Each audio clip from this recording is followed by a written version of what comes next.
Hello, everyone. Welcome to the Moon Path reading. This is a tarot card, oracle card reading that focuses on and looks at the time period of the ending of this current full moon, roughly around September 8th. The full moon was on the 7th. From September 8th onward and up to September 21st, when we have a Virgo new moon. And so this reading covers that time period and looks at very specifically, the focus is to look at what we need to know as we go through our magical path. And it works as like a magical weather report. What is the best thing we could be working on with the energies in play during that time period?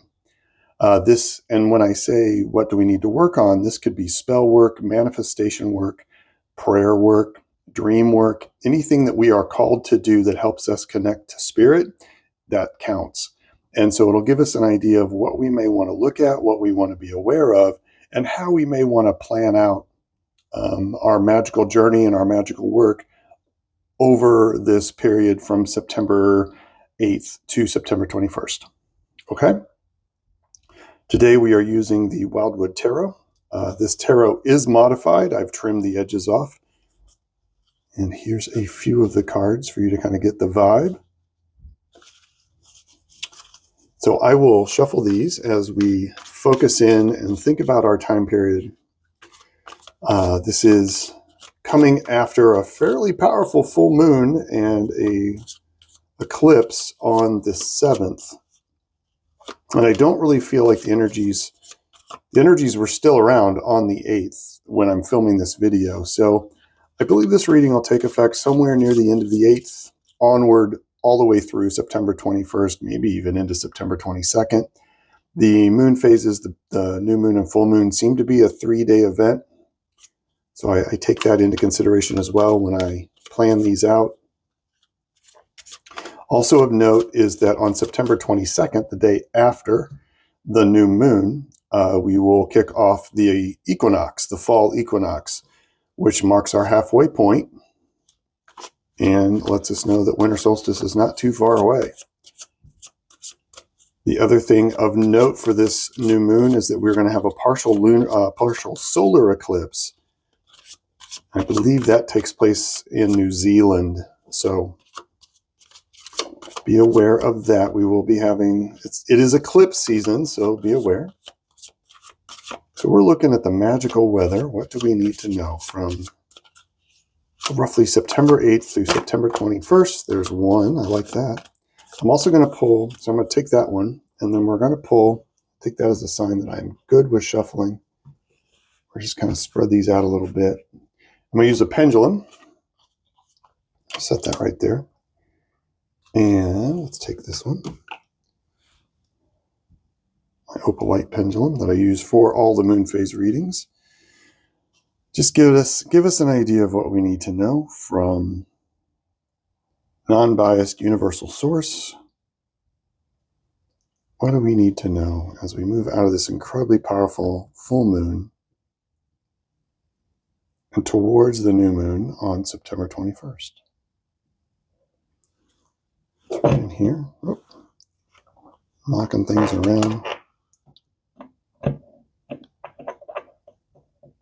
Had a little piece there. There we go. Holding it steady.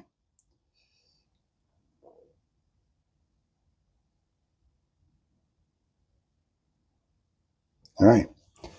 That one right there. Now, this is a longer reading than my usual daily card readings. This is the one that volunteered. This second one is the one we've picked with the pendulum. Roughly like that. And then I will pull one by hand. And then we're also going to pull an oracle card. I'm just going to see what the overall message is here. This one.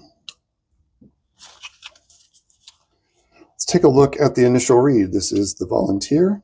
Ah, beautiful. Ace of Vessels, Ace of Cups, Water of Life. We have the Seer, which is a magician. This is all about working with the elements and working with things. And the Ten of Vessels, happiness. Wow, lots of water, lots of joy and emotional happiness and satisfaction, and working with that energy. How can we best work with that energy? How can we best work with water? Water seems very prevalent as we move into the new moon. It's a Virgo new moon, so that's also something to think about there as far as the energy of water and the element of water. So to go from the ace to the 10 is very interesting. It's the beginning and the end of the suit. And we just have water splashing everywhere. And we have the seer, who is the magician in the normal tarot. And let me get this focused. This is a major arcana, and this is about how you manipulate and work with the energies around you. And what I like about this deck, I'm just going to show you guys as to why. You can almost already see it. This is why I cut the borders off this deck, because look at that. What a wonderful picture of this shamaness, this female practitioner, doing her work with around this water pool. It almost feels like there's a waterfall to her left, our right. There's this fountain, man-made design here to the left. And she's just working in this beautiful landscape, working with the pool of water as well here in front of her.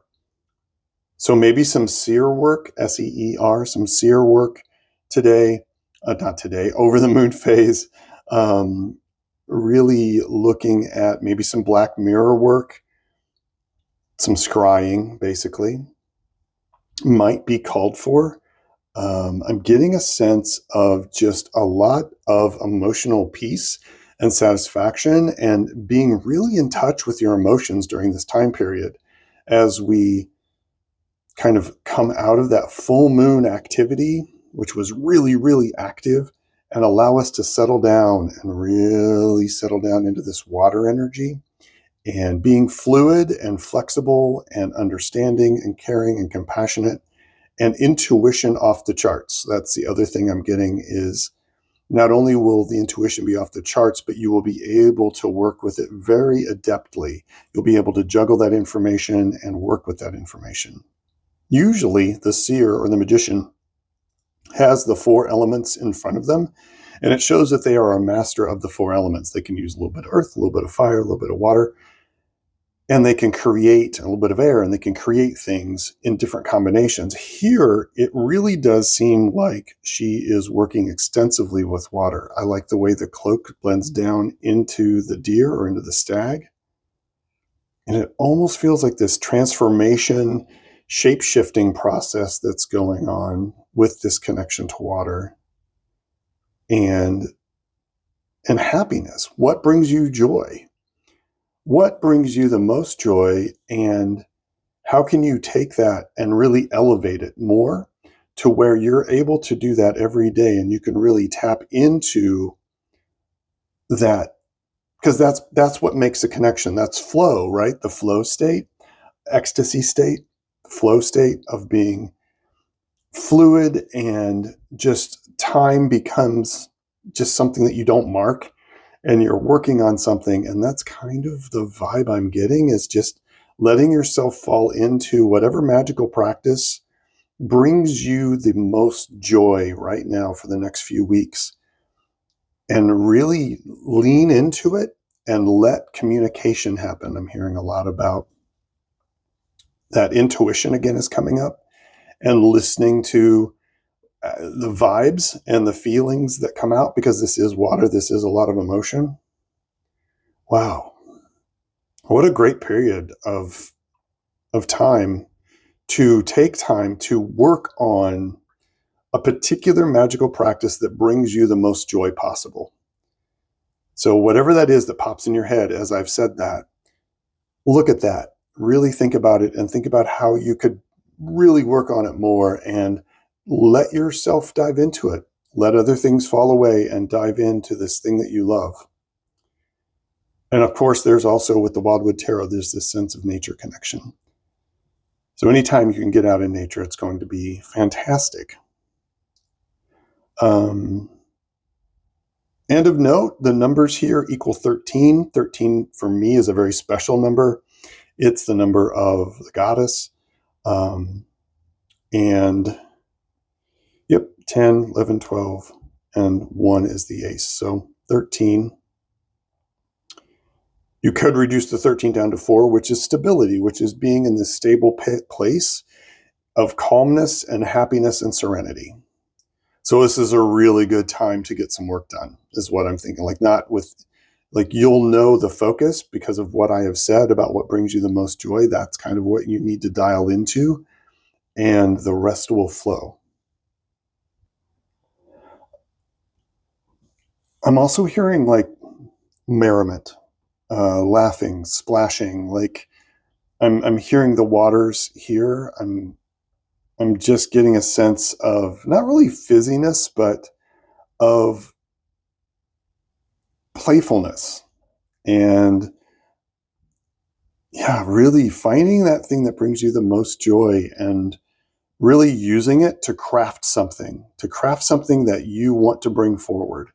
And understanding the fluidity of that energy. And yeah. And the scrying comes to mind again too. So for those of you that are interested in scrying, it seems like these next 2 weeks might be really good. You might give it a go or push yourself further with it. Yeah, really let energy come. Let wisdom and information come to you over the next 2 weeks. I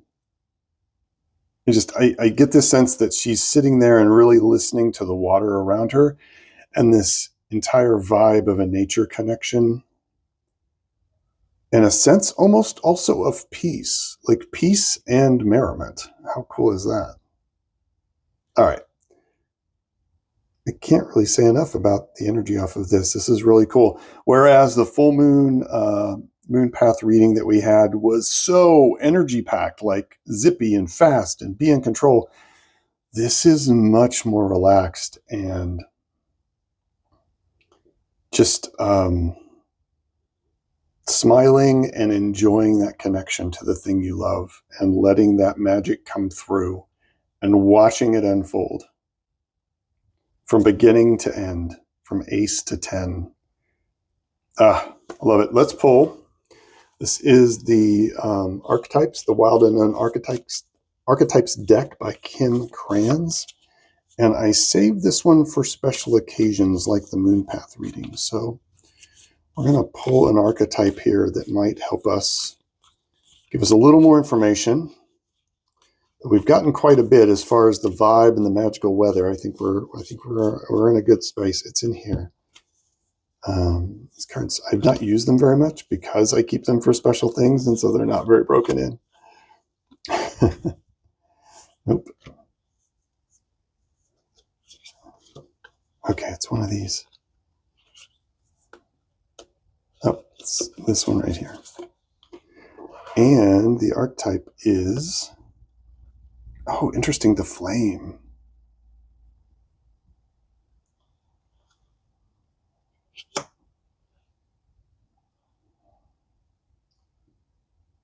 And that's so interesting because it is that combination of fire and water, but also the illumination, the spark, the initial idea of, and also the flame in the dark. And that's what this next 2 weeks can do as you work with this thing that bring you the most joy. It can really be this source of light and strength and knowledge and sort of the original flame to help you connect and manifest and grow and build. Okay, I'm going to get the book real quick. Bear with me.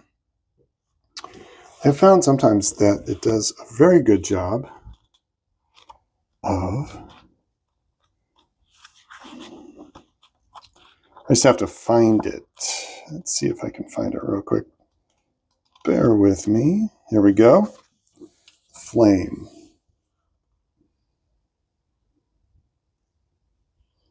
Saw this flame at the center of the abdomen and believed it to be responsible for our vitality. When lit, we are connected to our purpose and sense that life is a sacred gift. I like these side ones too. To live in the connection with the archetypal energy, practice the candle gazing technique called what is that? Tritaka? Notice how lighting a single candle in any space brings magic to the room and creates a sense of reverence. I think it's interesting that we're talking about candle gazing, and I was talking about scrying and black mirror. When you do black mirror work, you usually have a single candle nearby. The archetype fire is at the beginning of all transformation, purification, and manifestation. Nearly every spiritual lineage honors the flame. Excellent, excellent. So this is really looking like a 2-week period of time for us to really connect to this water energy with a little bit, and not doing it in darkness, right? Doing it by candlelight, doing it with that connection to, ooh, that was a spicy hit right there. This is our punctuation card. And it literally jarred me off my tracks. I can't remember what I was saying now. Let me just shuffle these and see if I can get it to pop again. There it is. Wow. It's like a little metal detector going off in my hands. That one almost vibrated. It was so... Manipulate these a little bit. See if I can...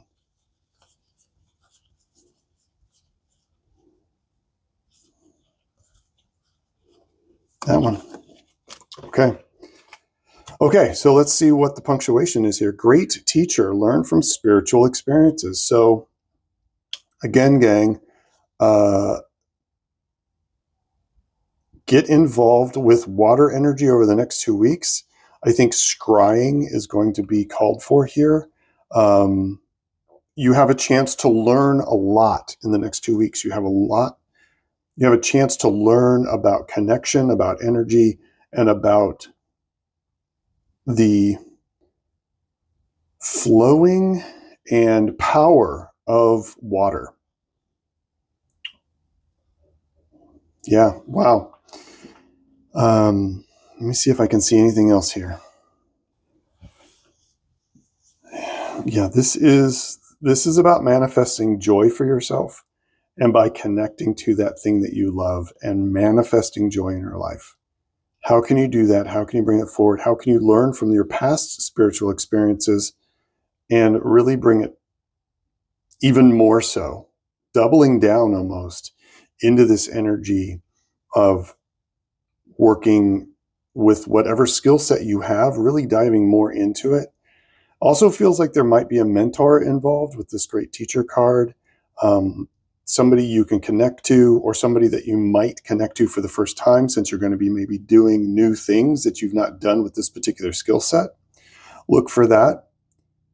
And I think also know you're fully supported by your spirit team over the next 2 weeks. I mean, you're always supported by your spirit team, but if you focus in on this work that brings you the most joy, whatever that is for you, it's just going to kind of double and triple on itself. So be aware of that as well. Okay, there you guys go. This is the magical weather report for September 8th to September 21st with our Virgo new moon with an equinox chaser on the 22nd. So enjoy that energy. Get out there, start working or looking at what brings you the most joy, what work you can do, and really take it to the next level to tap into that. I wish you all the best over the next 2 weeks. I might bring an update video out as we get into it, in the next 7 days or so, as we kind of get the vibe and see where this is headed. Look for that if I decide to do it. Otherwise, I do have daily card readings. I do those every day, and you can find me there. Matter of fact, you can catch me on tomorrow's reading. I hope all your dreams and your work brings great fulfillment over the next couple weeks, and see you on the next video. Peace and strength, everybody. Bye-bye.